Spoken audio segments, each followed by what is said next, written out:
అందులో కూడా ప్రధానమంత్రి నరేంద్ర మోడీ గారు వికసిత్ భారత్ 2047కు సంకల్పం చేశారు. మనం కూడా స్వర్ణ ఆంధ్రప్రదేశ్ విజన్ 2047ని రూపకల్పన చేసుకున్నాం. అయితే ఫస్ట్ ఇయర్ మనం కంప్లీట్ చేశాం. ఈరోజు అందుకనే సుపరిపాలనలో తొలి అడుగు అనే కార్యక్రమం కింద మనం ఇక్కడ సమావేశమయ్యాం. ఎప్పుడు కూడా ప్రభుత్వ పాలన అనేది ఈరోజు ఇక్కడ మీరు చూశారు, మేము ముగ్గురు 3 పార్టీలు ఇక్కడ ఉన్నామంటే దానికి కారణం ప్రజలు అధికారం ఇచ్చారు. ఈరోజు ఒక పొలిటికల్ గవర్నెన్స్ కింద మేము ఒక ఎలక్షన్ మేనిఫెస్టో ఇచ్చాం. అందులో సూపర్ 6 చెప్పాం, ఎన్నికల ప్రణాళికలు చెప్పాం. ప్రజలు ఆమోదించి 94% ఈ కూటమి అభ్యర్థులు గెలిపించారంటే అది ప్రజలు ఈ కూటమి పైన పెట్టుకున్నటువంటి అభిమానం అని చెప్పి కూడా నేను మీకు తెలియజేస్తున్నా. అదే సమయంలో యాస్పిరేషన్స్ ఉన్నప్పుడు ఆ యాస్పిరేషన్స్ ఫుల్ఫిల్ చేయాల్సిన బాధ్యత ప్రభుత్వ యంత్రాంగం ప్రజాప్రతినిధులపైన ఉంటుంది. ఆ విషయాలే ఒక్కసారి మాట్లాడుకుని ఇంత మునిపే మిత్రులందరూ మాట్లాడారు. ఈరోజు కేంద్రంలో ఉండే ఎన్డీఏ ప్రభుత్వం, రాష్ట్రంలో ఉండే ఎన్డీఏ ప్రభుత్వం డబుల్ ఇంజన్ సర్కారు వల్ల ఏ విధంగా అభివృద్ధి సాధ్యమో ఈ ఒక్క సంవత్సరంలో మనం అది కొంతవరకు చేసి చూపించాం. అస్తవ్యస్తమైన ఆర్థిక వ్యవస్థ, కనీసం కేంద్రం సహకారం లేకపోతే ఊపిరి కూడా పీల్చుకోలేని సందర్భం. ఆ రోజు ఎన్డీఏ ప్రభుత్వం చాలా స్పష్టంగా చెప్పాం, విధ్వంసం నుంచి రాష్ట్రాన్ని కాపాడతాం, అదే మరి పునర్నిర్మాణ దిశగా ఈ రాష్ట్రాన్ని ముందుకు తీసుకుపోతామని చెప్పి ఈ ఒక్క సంవత్సరం తొలి అడుగు మాత్రం నేను ఒకటే మీ అందరికీ విజ్ఞప్తి చేస్తున్నా. ఏదో అన్నీ చేసేసామని నేను చెప్పడం లేదు, కానీ ఊహించిన దానికంటే ఎక్కువ చేయగలిగాం. ఈరోజు మీరందరూ ఊహిస్తే నేను 4వసారి ముఖ్యమంత్రి పదవి నాకు కొత్త కాదు. ఇంకా క్లిష్టమైన సమయాల్లో ముఖ్యమంత్రి అయ్యాను. ఆర్థిక వ్యవస్థ 95 అయితే చిన్న భిన్నమై జీతాలు కూడా ఇవ్వలేని పరిస్థితి ఉంటే ఆ రోజు ఆనాటి ప్రభుత్వాన్ని సమర్థవంతంగా నడిపించడమే కాకుండా అన్ని విషయాల్లో మనం ముందుకు తీసుకుపోగలిగాం.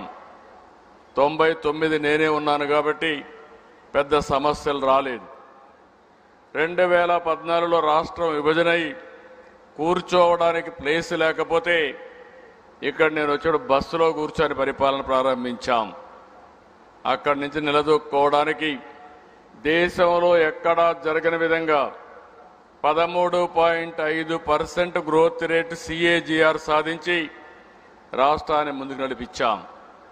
2019 నుంచి అన్నీ మనం చూసాం. కష్టాలన్నీ మనవాడు చెప్పారు, నేను ఆ విషయాలకు పోవడం లేదు.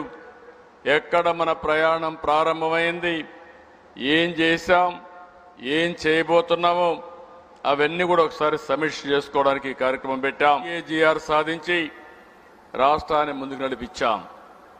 2019 నుంచి అన్నీ మనం చూసాం. కష్టాలన్నీ మనవాడు చెప్పారు, నేను ఆ విషయాలకు పోవడం లేదు. ఎక్కడ మన ప్రయాణం ప్రారంభమైంది, ఏం చేశాం, ఏం చేయబోతున్నామో అవన్నీ కూడా ఒకసారి సమీక్ష చేసుకోవడానికి ఈ కార్యక్రమం పెట్టాం. ఈ కార్యక్రమానికి వచ్చిన మిమ్మల్ని అందరినీ మనస్ఫూర్తిగా అభినందిస్తున్నాం. ఇప్పుడే మన నాయకులు చాలామంది చెప్పారు. ఈరోజు డిప్యూటీ సీఎం గారు, జనసేన అధినేత, ఆ రోజు ఎన్నికల్లో ఒక మాట చెప్పాం. అదే మాదిరిగా నరేంద్ర మోడీ గారు, ఇక్కడ రాష్ట్ర బీజేపీ అధ్యక్షురాలుగా పురంధేశ్వరి గారు, మేమందరం కూడా ఆ రోజు ఎన్నికల ముందు ఒకటే కోరాం, ఈ రాష్ట్రంలో ఓటు విభజన జరగడానికి వీలు లేదు. అందరూ కలిసి పనిచేయాలి, గెలిపించాలి. ఈ గెలుపు మా కోసరం కాదు, ఈ రాష్ట్ర భవిష్యత్తు కోసరం అని మేము పిలిపిస్తే ఆ రోజు బ్రహ్మాండంగా పనిచేసి అందరూ గెలిపించారు. ఈ ఒక్క సంవత్సరంలో మీరు చూశారు, 3 పార్టీలు కూడా మామూలుగా ఒకే పార్టీ ఉన్నా కొన్ని ఇబ్బందులుండే సమస్యలుంటే 3 పార్టీలు కూడా ఎక్కడా ఎలాంటి సమస్య లేకుండా ముందుకు పోగలుగుతున్నాం.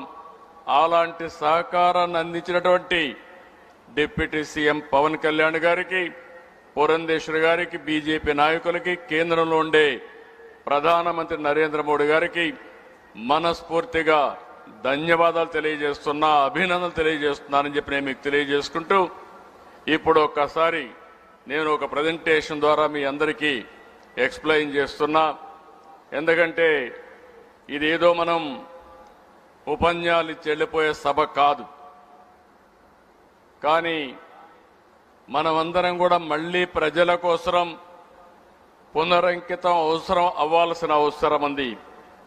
ఇక్కడ ఎంపీలు ఉన్నారు, ఎమ్మెల్యేలు ఉన్నారు, అదే మాదిరిగా ప్రభుత్వ యంత్రాంగం మొత్తం ఉన్నాం. మనం అందరం అనుకుంటే, అందరం కలిసి సమిష్టిగా పనిచేయగలిగితే ఏదైనా సాధ్యం. అలాంటి విషయమే మీ ముందర నేను ఉంచుతున్నా. అన్నీ ఉన్నాయి, కానీ దాన్ని డెలివర్ చేసి ప్రజలకు ఎప్పటికప్పుడు ఆ ఫలితాలు అందించే బాధ్యత మనందరిపైన ఉందని చెప్పి నేను మీకు తెలియజేసుకుంటూ, ఈ ప్రజెంటేషన్ అయిన తర్వాత మీకు ఏదైనా డౌట్స్ ఉంటే అడగండి, అవి కూడా చెప్తాం.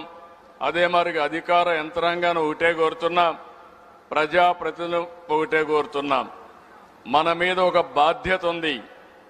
ఆ బాధ్యత నెరవేర్చాలంటే అనునిత్యం కొత్త విషయాలు మనం అర్థం చేసుకోవాలి, ప్రజా సమస్యల్ని అధ్యయనం చేయాలి, ప్రజల అభీష్ట ప్రకారం మనం పనిచేసే మనస్తత్వాన్ని అలవాటు చేసుకోవాల్సిన అవసరం ఉందని చెప్పి కూడా నేను మీకు తెలియజేస్తూ, ఈరోజు నేను ఇక్కడ మీకు ప్రజెంటేషన్ కనపడుస్తుందో లేదో అది లేదు, మన వాళ్ళు చెప్పింది కనపడుస్తున్నట్టున్నారు. కనపడుస్తుందా మీకు ప్రజెంటేషన్? Okay, agree.